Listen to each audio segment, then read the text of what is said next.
অম্বিকা দত্ত ব্যাস রচিত প্রতিজ্ঞা সাধনম। অম্বিকা দত্ত ব্যাস রচিত প্রতিজ্ঞা সাধনম এর আগের যে ভিডিওগুলো আমি দিয়েছি, তোমরা যারা দেখেছো বেশ ভালো, যারা দেখোনি দেখে নেবে। আজকের এই পাঠ্যে এই অংশটুকুর মধ্যে আমরা যা জানতে পারবো তা হলো সিংহদুর্গ থেকে তরুণদুর্গে যাওয়ার যে প্রাকৃতিক দুর্যোগ, যে প্রতিকূল পরিবেশ, তার বর্ণনা আজকে আমরা পাবো। অর্থাৎ অন্ধকার, ঘন কালো অন্ধকার, এক শিখর থেকে অন্য শিখর, এক ঝর্ণা থেকে অন্য ঝর্ণা, এক পর্বতের উপরিভাগ থেকে আর এক পর্বতের উপরিভাগ, এক উপত্যকা থেকে আর এক উপত্যকা পর্যন্ত রাস্তা খুব কঠিন, রাস্তা ভালো দেখাও যাচ্ছে না। এক অন্যরকম প্রাকৃতিক দুর্যোগের ভয়াবহ পরিবেশের বর্ণনা আমরা এখানে পাবো আজকে। দেখো, তোমরা টেক্সটটা ফলো করো, বোঝার চেষ্টা করবে। তাবৎ অকস্মাৎ উত্থিত মহান ঝঞ্ঝাবাত, মানে তারপর উত্থিত হলো এক ভয়াবহ ঝড়ের, মানে তখনই এক ভীষণ ঝড় উঠল, তখনই এক ভীষণভাবে এক ঝড় উঠল। একো স্বয়ং, দেখো, একো স্বয়ং সময়, মানে সেই সময়টা ছিল সন্ধ্যা সময়। প্রযুক্ত স্বভাববৃত্ত অন্ধকার, স্বাভাবিকভাবেই অন্ধকার হবে। চ দ্বিগুণিত, এবং সেটা দ্বিগুণ হবে কারণ মেঘমালাভি, মেঘের কারণে, মানে সন্ধ্যার পর পর একটু তো অন্ধকার নামবেই, মেঘের কারণে সে অন্ধকারটা আরও বেশি বেশি হয়। ঝঞ্ঝাবাদ, ঝড়ের কারণে। উদ্ভূতই রেণুভি, মানে ধুলোয় ওঠা। শীর্ণপত্রই, মানে শুকনা শুকনো পাতা। কুসুম পরাগই, শুষ্ক পুষ্পৈচ, মানে ঝরা ও শুকনো ফুলে।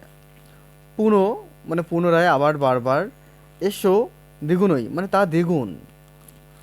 প্রাপ্ত, মানে হয়েছে। প্রাপ্ত মানে হয়েছে। তাহলে কি হয়েছে আমরা জানতে পারলাম।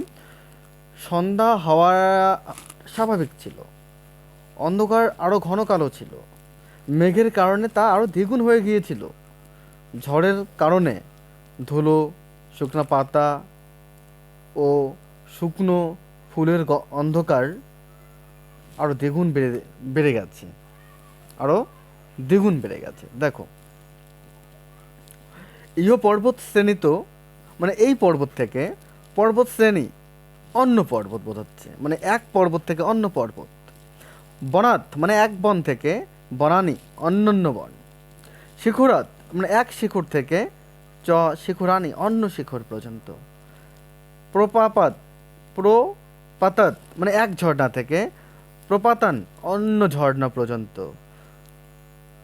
অধিত্যকাদ, মানে এক পর্বতের উপরিভাগ থেকে, অধিত্যকা, মানে অন্য পর্বতের উপরিভাগ।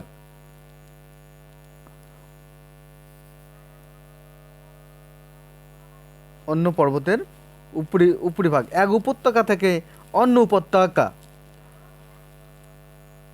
ন কহপি সরল মার্গ, মানে এক জায়গা থেকে আর এক জায়গা। অর্থাৎ দেখো, প্রাকৃতিক দুর্যোগ কতটা ভয়াবহ ছিল, একবার ফলো করো, বোঝার চেষ্টা করো। এখানেই এক পর্বত থেকে অন্য পর্বত, এক বন থেকে আর এক বন, এক শিকড় থেকে আর এক শিকড়, এক ঝর্ণা থেকে আর এক ঝর্ণা, এক পর্বতের উপরিভাগ থেকে আর এক অন্য পর্বতের উপরিভাগ, এক উপত্যকা থেকে অন্য এক উপত্যকার পর্যন্ত রাস্তা সোজা ছিল না, রাস্তা সোজা ছিল না। পন্থা অপি ন অবলক্ষ্যতে, অবলক্ষ্য মানে দেখা, দদর্শ মানে দেখা, মনে রাখবে। অবলক্ষ্যতে, পন্থান অপি ন অবলক্ষ্যতে, অর্থাৎ রাস্তাও দেখা যাচ্ছিল না, রাস্তাও দেখা যাচ্ছিল না। তাহলে আজকের এই ভিডিওতে আমরা কি জানতে পারলাম। আমরা এর আগের ভিডিওতে এটা জানতে পারছিলাম যে রঘুবীর সিং যে আছে, তার চরিত্রটা কীরকম ছিল, তার শারীরিক গঠন কীরকম ছিল, তার চুল কীরকম ছিল, আমরা এই সম্পর্কে জানতে পেরেছিলাম। কিন্তু আজকের ভিডিওতে আমরা এটা বুঝতে পারলাম যে তিনি যে সিংহ দুর্গ থেকে তরুণ দুর্গে যাবেন, এই সিংহ দুর্গ থেকে তরুণ দুর্গে যাওয়ার যে প্রাকৃতিক দুর্যোগ, প্রাকৃতিক পরিবেশের যে প্রতিকূল অবস্থা, তার এক বর্ণনা আমরা পেলাম। অর্থাৎ এতটা প্রতিকূল, এতটা ভয়াবহ, এতটা কঠিন, এতটা দুষ্কর হওয়া সত্ত্বেও তিনি কিন্তু পিছুপা হননি। তিনি কিন্তু এগিয়েই চলছেন। তার মনে একটা দৃঢ় প্রতিজ্ঞা, তিনি এই পত্র সিংহদুর্গ থেকে তরুণ দুর্গে পৌঁছেই ছাড়বেন। বাকিটুকু পরের ভিডিওতে, পাশে থেকো, পরের ভিডিওটার জন্য অপেক্ষা করো। খুব শীঘ্রই সেটি আমি আপলোড করার চেষ্টা করব। ধন্যবাদ সবাইকে। ভালো থেকো, সুস্থ থাকো। আর হ্যাঁ, আরেকটা কথা, আমি এর আগে একটা ভিডিওতে এই পড়াশোনা কিভাবে মনে থাকবে, এই যে তোমাদের বেশিরভাগ স্টুডেন্টদের একটা সবথেকে বড় সমস্যা হলো এই যে তোমরা পড়ো, ঠিক আছে, ভালো কথা, কিন্তু তোমাদের মনে থাকে না।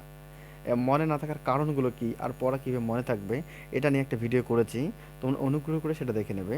আর সবথেকে বড় কথা হলো যেটা, পরীক্ষার খাতায় কিভাবে লেখা দরকার, কিভাবে পরীক্ষার খাতাটাকে সাজানো দরকার, সেটাই না তোমরা জানো না। সেটাও নিয়ে একটা ভিডিও আছে আমার, সেটাও তোমরা দেখে নেবে।